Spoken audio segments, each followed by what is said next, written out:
Ceramah agama yang akan dibawakan oleh Kiai Haji Habib Ali Ridho dari Pangkalan Bun. Waktu dan tempat kami persilakan.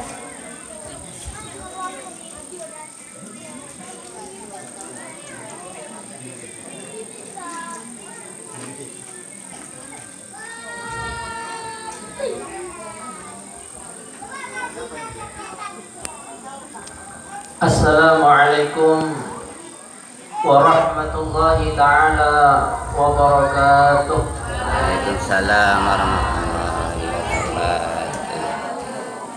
Alhamdulillah alladzi bi ni'matihi tatimmu shalihat wa tughfalul muhimmat wal mulimmat wa tuqda jami'ul hajat. Nas'alullaha tabaraka wa ta'ala an yukaffira 'anna wa 'ankumul khati'ati waz zallat wa an yaj'alana wa iyyakum min 'ibadihi alladhina yubaddiluhumullahu sayyi'atihim hasanat wa nusalli wa nusallim ala sayyidina wa habibina wa syafi'ina wa nabiyyina wa maulana Muhammadin sayyidis sadat wa imamil qadat sayyidil awwalin wal akhirin wa qaidil ghurril muhajjalin wa ala alihi wa ashabihi wa man tabi'ahum bi ihsanin min yaumina hadza ila yaumiddin, amma ba'd. Yang sama-sama kita muliakan dan kita hormati Bapak Manajer Perusahaan Kalimantan Sawit Abadi, pimpinan Bapak Pimpinan Abdeling, Bapak Askep beserta para jajarannya, dan yang sama-sama kita muliakan guru-guru agama, khususnya guru kita bersama Bapak Haji Muhsin. Mudah-mudahan Allah Subhanahu wa ta'ala senantiasa memanjangkan umurnya. Yang sama-sama kita muliakan pula kaum muslimin dan muslimat rahimana wa rahimakumullah. Alhamdulillah, kita ucapkan puji syukur kita kehadirat Allah Subhanahu wa ta'ala yang telah memberikan berbagai macam nikmatnya kepada kita semua, yang mana bila kita hitung nikmat tersebut, tentulah kita tidak akan mampu untuk menghitungnya. Dalam Al-Quran Allah Subhanahu wa ta'ala berfirman, wa in ta'uddu ni'matallahi la tuhsuha. Dan bila mana kalian menghitung nikmat-nikmatnya Allah, tentulah kalian ini tidak akan mampu untuk menghitungnya. Nah, di antara salah satu nikmat yang Allah Ta'ala berikan kepada kita,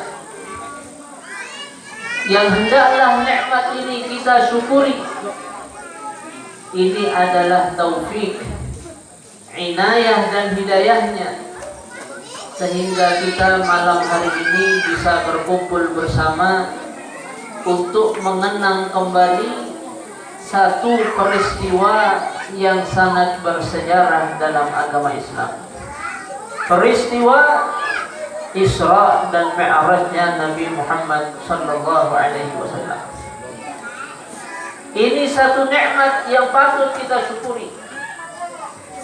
Karena berapa banyak orang di luar sana yang saat ini di malam yang sama, di jam yang sama, mereka gunakan waktu mereka untuk berbuat maksiat kepada Allah Subhanahu wa ta'ala.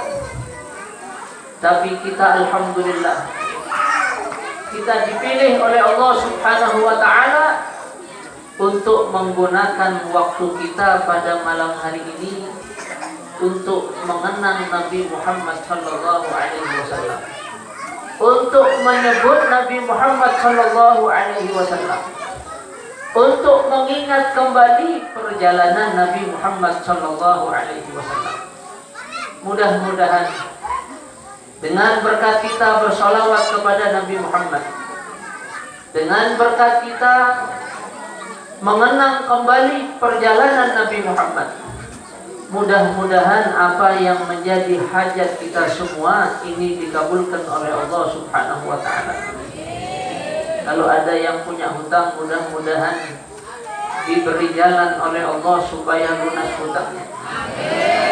Kalau ada yang punya penyakit, mudah-mudahan diangkat oleh Allah ta'ala penyakitnya. Kalau yang belum kena penyakit, mudah-mudahan dijauhkan oleh Allah ta'ala dari corona. Amin. Yang belum dapat jodoh, mudah-mudahan ini cepat dapat jodoh. Amin. Berkat mengenang Nabi Muhammad sallallahu alaihi wasallam. Ya, kalau kita mengenang manakibnya orang-orang yang soleh, sejarahnya orang-orang yang soleh, di situ Allah menurunkan rahmat.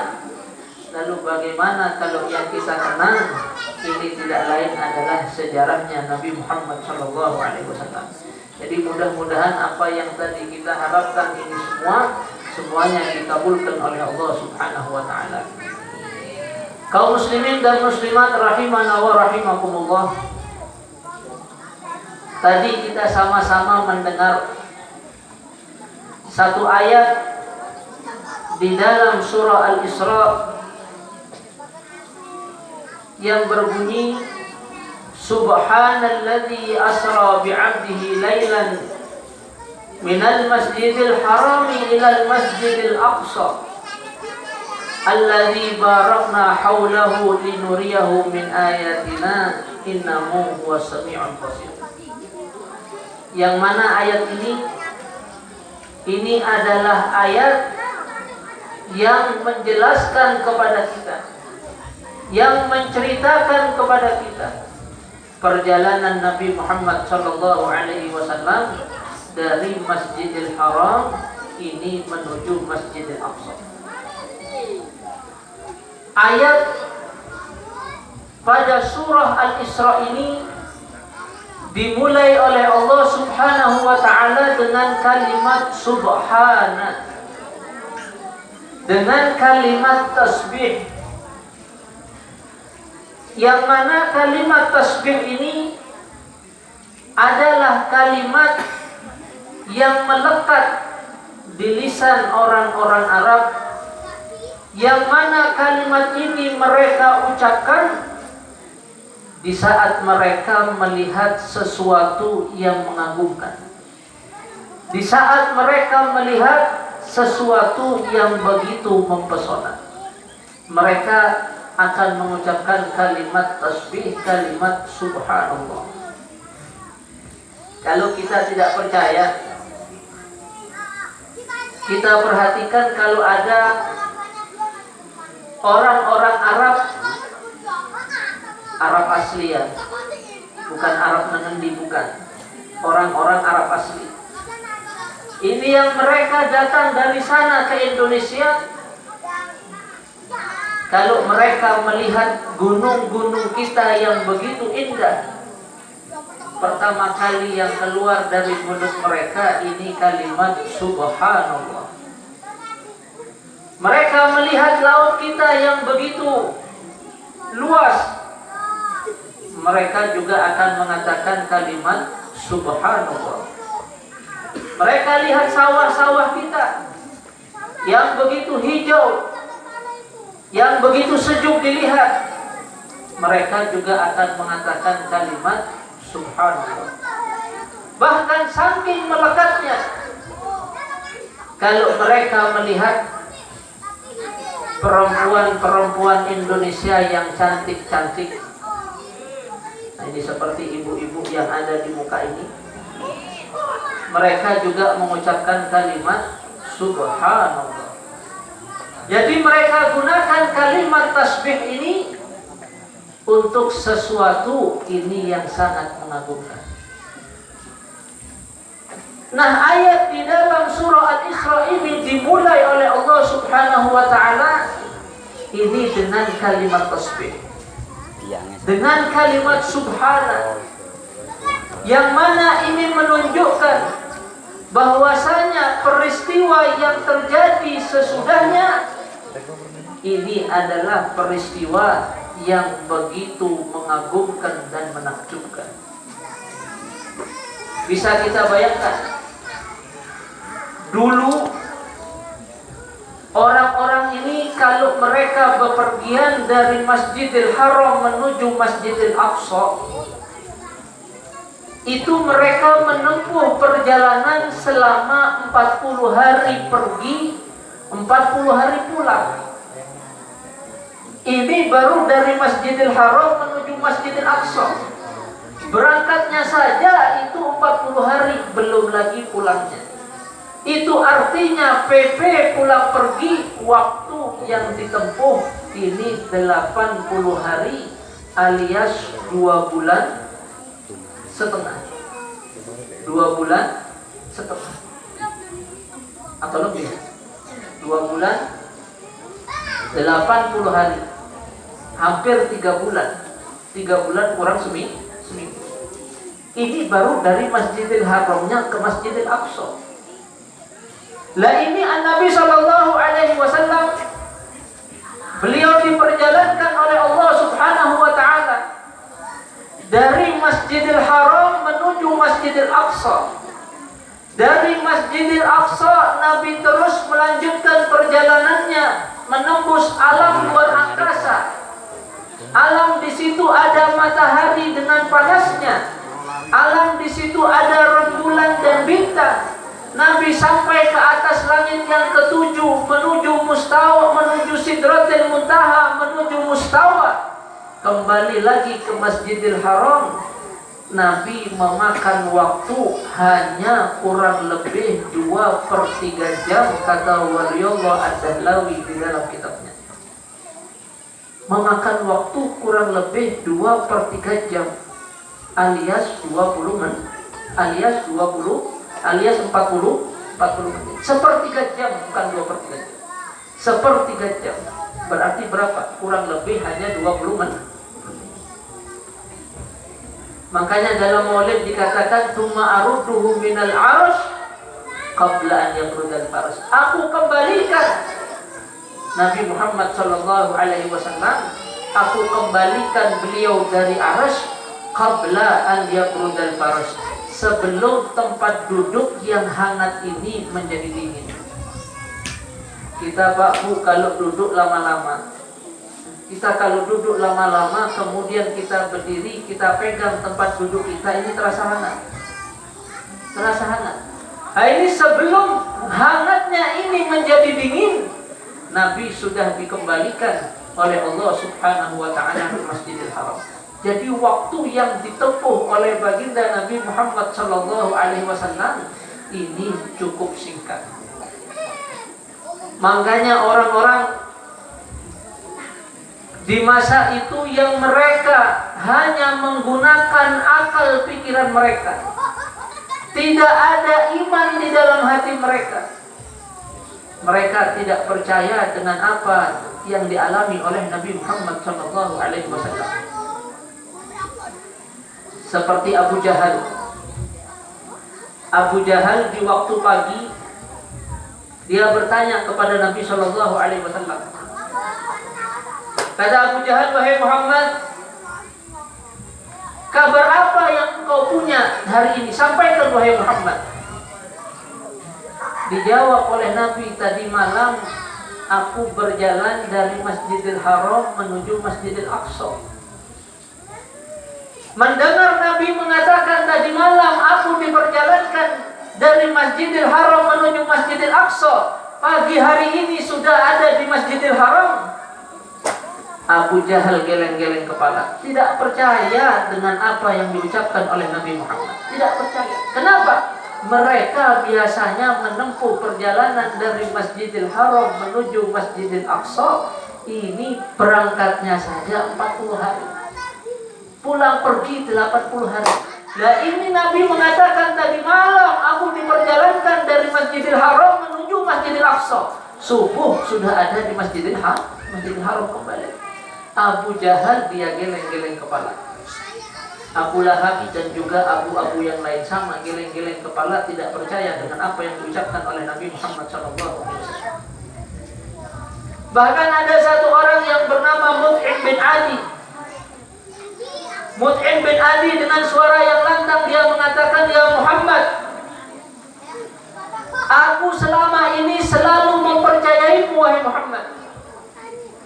Tapi hari ini engkau bilang tadi malam aku berjalan dari Masjidil Haram menuju Masjidil Aqsa. Pagi hari ini engkau sudah ada di Masjidil Haram. Ashhadu annaka kadzib ya Muhammad." Katanya Mut'im bin Adi, selama ini aku percaya kepadamu wahai Muhammad. Tapi hari ini aku bersaksi wahai Muhammad, kalau engkau ini wahai Muhammad adalah seorang pendusta. Ini reaksi orang-orang yang ketika itu mereka hanya menggunakan akal mereka, tapi tidak ada iman di dalam hati mereka. Tapi mereka yang beriman, mereka yang mengetahui bahwasanya yang berkuasa adalah Allah Subhanahu wa ta'ala. Allah mampu untuk memperbuat segala sesuatu. Mereka yang beriman kepada Allah, mereka membenarkan apa yang diucapkan oleh Nabi Muhammad SAW. Seperti Sayyidina Abi Bakar, begitu beliau mendengar cerita dari Nabi SAW, Sayyidina Abi Bakar beliau langsung membenarkan tanpa ada keraguan sedikit pun. Sehingga akhirnya Nabi memberikan gelar As-Siddiq ini kepada Sayyidina Abi Bakar As-Siddiq yang membenarkan di saat orang-orang ini mendustakan. Ini pelajaran buat kita. Ini semua adalah pelajaran buat kita bahwasanya Allah Subhanahu wa ta'ala ini maha kuasa. Apa yang dikehendaki oleh Allah Subhanahu wa ta'ala ini pasti akan terjadi, walaupun itu menurut logika kita tidak akan terjadi. Tapi kalau Allah Subhanahu wa ta'ala yang sudah berkehendak, selama itu tidak berkaitan dengan yang mustahil, tidak berkaitan dengan yang wajib, maka apapun yang dikehendaki Allah, maka itu pasti akan terjadi. Nah, karena peristiwa ini begitu mengagumkan, makanya peristiwa ini dimulai dalam ayat ini, dimulai ayat ini oleh Allah ini dengan kalimat subhana, dengan kalimat tasbih. Lalu kemudian Allah menyebutkan alladzi asra bi'abdihi, yang telah memperjalankan hambanya. Dalam ayat ini Allah mengatakan bi'abdihi, dengan hambanya. Allah tidak mengatakan binabihi, dengan nabinya. Allah juga tidak mengatakan birasulihi, dengan rasulnya. Tapi Allah mengatakan bi'abdihi, dengan hambanya. Kenapa? Karena penghambaan inilah sifat yang paling mulia yang dimiliki oleh seorang makhluk Allah Subhanahu wa ta'ala. Wa ma khalaqtul jinna wal insa illa liya'budun. Maka nama yang paling afdol untuk kita berikan kepada anak kita adalah nama yang di dalamnya ada dua sifat. Satu sifat untuk makhluk, yaitu sifat penghambaan, dan satu sifat lagi, sifat khusus untuk Allah Subhanahu wa ta'ala. Seperti nama Abdullah misalnya. Ini nama yang paling afdal. Abdul Rahman, ini nama yang paling afdal. Abdul Razak, ini nama yang paling afdal. Dan Abdul yang lain.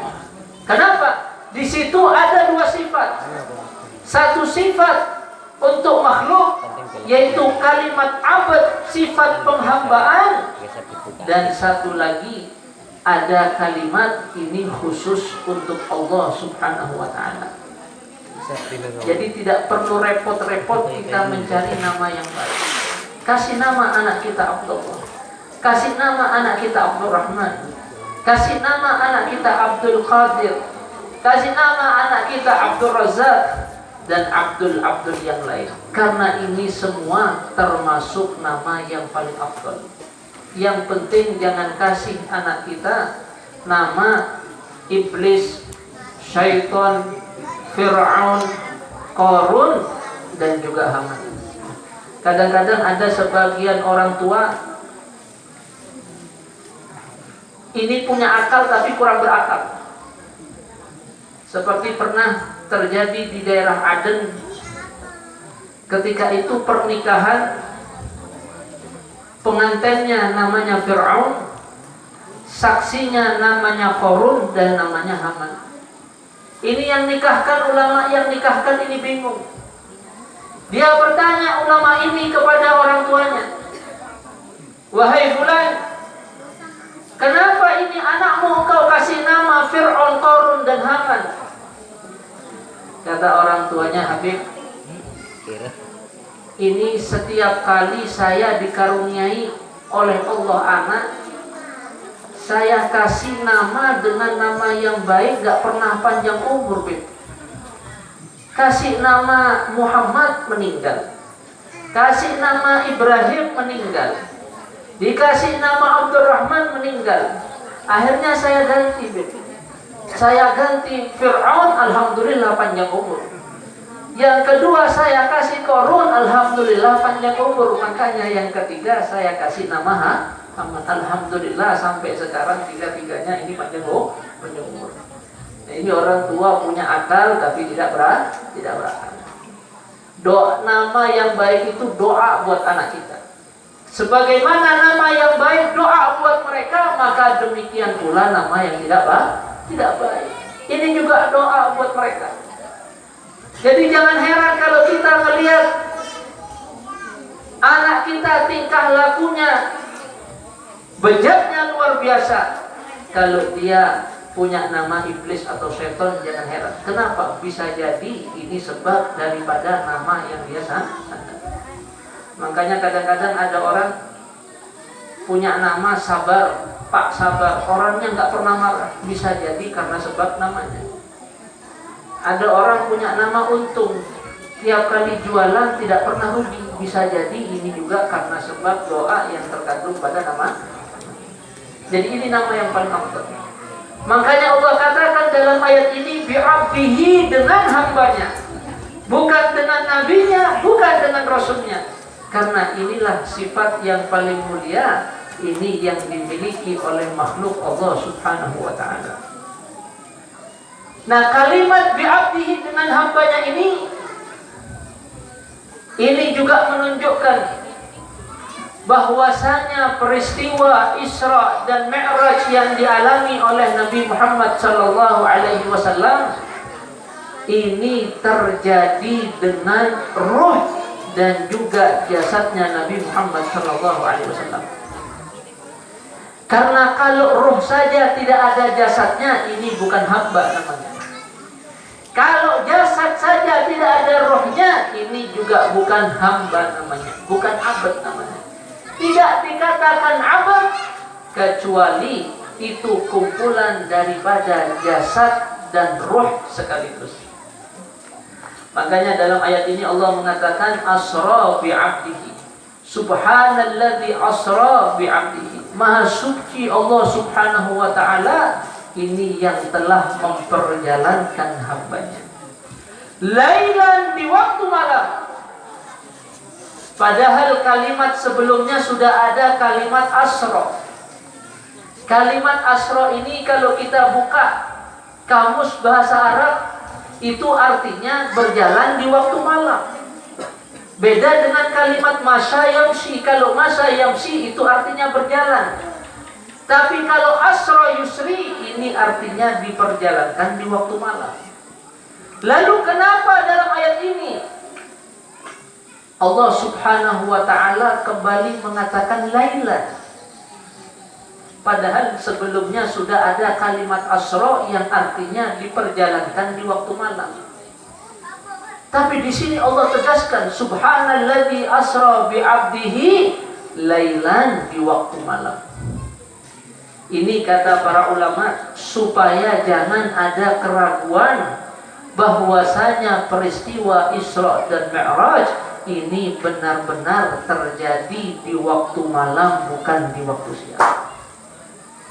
Jadi peristiwa ini terjadinya di waktu malam, di waktu sepertiga malam yang terakhir, bukan di waktu siang. Kenapa jadi waktu malam yang dipilih, bukan waktu siang? Jadi yang dipilih ini waktu malam karena waktu malam ini merupakan waktu yang paling tepat bagi seseorang untuk mendekatkan dirinya kepada Allah Subhanahu wa ta'ala. Waktu malam waktu yang paling pas bagi seseorang untuk bermunajat kepada Allah Subhanahu wa ta'ala. Bahkan dikatakan oleh Syekh Ismail Al-Jabarti, beliau mengatakan, ketahuilah bahwasanya tidak diangkat seorang wali menjadi walinya Allah Ta'ala ini kecuali di waktu malam. Makanya orang-orang yang soleh mereka gunakan waktu malam ini untuk banyak-banyak bermunajat kepada Allah Subhanahu wa ta'ala. Mereka gunakan waktu malam, khususnya sepertiga malam yang terakhir, untuk bangun malam, untuk mengerjakan sholat tahajud, untuk mendekatkan diri mereka dengan Allah Subhanahu wa ta'ala. Ini beda dengan orang-orang yang salah. Kalau tadi orang-orang yang soleh, ini beda dengan orang-orang yang salah. Kalau orang-orang yang salah, mereka gunakan waktu malamnya ini untuk banyak tidur. Bangunnya nanti. Kalau matahari sudah terbit, baru dia bangun. Ini orang salah, bukan orang soleh. Orang salah mereka gunakan waktu malamnya untuk jagongan main catur. Dia gunakan waktunya untuk main remi sampai datang waktu sholat subuh. Ini orang salah. Tapi kalau orang yang soleh, mereka gunakan waktu malamnya ini untuk banyak-banyak bermunajat dan mendekatkan dirinya kepada Allah Subhanahu wa ta'ala. Jadi jangan sia-siakan ini waktu malam ini yang kita miliki. Gunakan waktu malam yang kita miliki, khususnya sepertiga malam yang terakhir, untuk mendekatkan diri kepada Allah Subhanahu wa ta'ala. Subhanalladzi asra bi'abdihi lailan minal masjidil harami ilal masjidil aqsa alladzi barakna haulahu. Allah menjelaskan kepada kita, Allah memperjalankan Nabi Muhammad sallallahu alaihi wasallam dari Masjidil Haram menuju Masjidil Aqsa alladzi barakna haulahu, yang kami berkahi di sekitarnya. Coba kita renungkan. Dalam ayat ini Allah tidak mengatakan yang kami berkahi di dalamnya, tapi Allah mengatakan yang kami berkahi di sekitarnya. Padahal yang namanya berkah itu adanya di dalam masjid. Kalau kita ingin mencari berkah, kita masuk ke dalam masjid, bukan berdiri di luar masjid. Lalu berkah apa ini yang ada di sekitarnya? Para ulama mengatakan berkah yang dimaksud di sini bukan berkah ukhrawi, bukan berkah yang berkaitan dengan akhirat, tapi berkah yang ada di sekitar masjid ini adalah berkah duniawi, berkah yang berkaitan dengan dunia. Makanya kalau kalian perhatikan, di mana-mana kalau di situ ada masjid, tidak jauh dari masjid di situ pasti ada pasar. Kita lihat Masjid Nurul Huda, Pangkalan Bun. Di mukanya apa? Pasar. Masjid Sirajul Muhtadin, di sampingnya apa? Pasar. Masjid Al-Karamah Martapura, di sampingnya apa?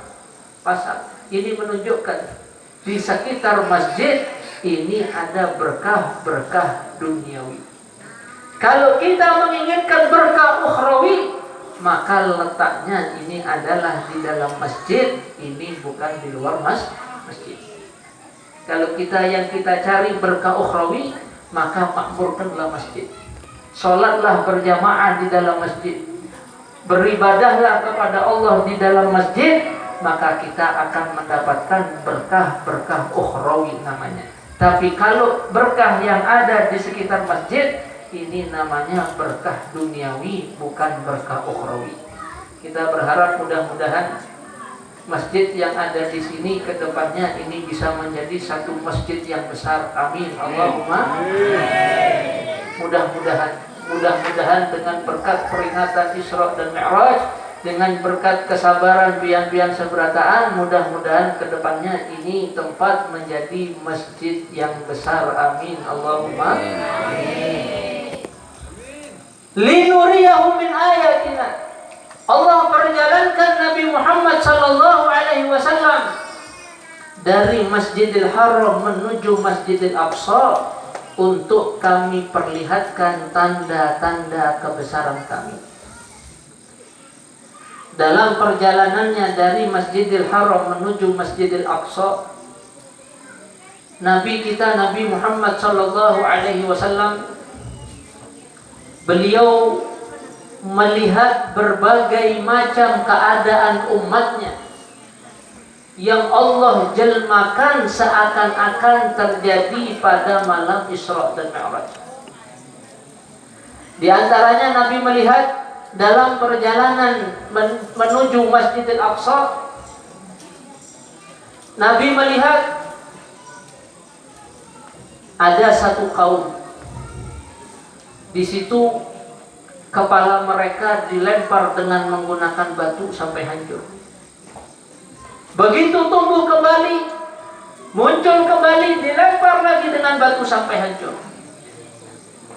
Tumbuh kembali, muncul lagi, dilempar lagi sampai hancur. Demikianlah seterusnya. Melihat ini Nabi bertanya kepada malaikat Jibril, "Wahai Jibril, siapa mereka ini?" Dijawab oleh malaikat Jibril, "Ini adalah perumpamaan umatmu yang kepala mereka ini berat untuk mengerjakan sholat 5 waktu. Yang kepala mereka berat untuk mengerjakan sholat 5 waktu. Mereka sholat, Pak. Mereka sholat, Bu.